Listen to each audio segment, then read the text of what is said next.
ಚಿನ್ನ ಪ್ರಿಯರಿಗೆ big shock. ದೇಶೀಯ ಮಾರುಕಟ್ಟೆಯಲ್ಲಿ ಇನ್ಮುಂದೆ ಚಿನ್ನ ಮತ್ತು ಬೆಳ್ಳಿ ಬೆಲೆ ರಾಕೆಟ್ ವೇಗದಲ್ಲಿ ಏರಿಕೆಯಾಗಲಿದೆ. ಯಾಕಂದ್ರೆ ಕೇಂದ್ರ ಸರ್ಕಾರ ಆಮದು ಸುಂಕವನ್ನ ಬರೋಬ್ಬರಿ 15ಕ್ಕೆ ಏರಿಕೆ ಮಾಡಿದೆ.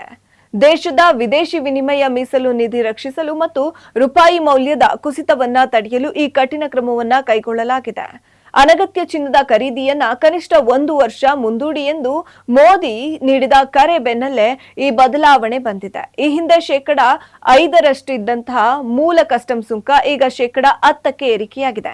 ಇದಕ್ಕೆ 5% ಕೃಷಿ ಸೆಸ್ ಸೇರಿದಂತೆ ಒಟ್ಟು ತೆರಿಗೆ 15% ಆಗಲಿದೆ. ಇದರ ಜೊತೆಗೆ 3% ಜಿಎಸ್ಟಿ ಮತ್ತು ಮೇಕಿಂಗ್ ಚಾರ್ಜ್ ಕೂಡ ಗ್ರಾಹಕರಿಗೆ ಹೊರೆಯಾಗಲಿದೆ.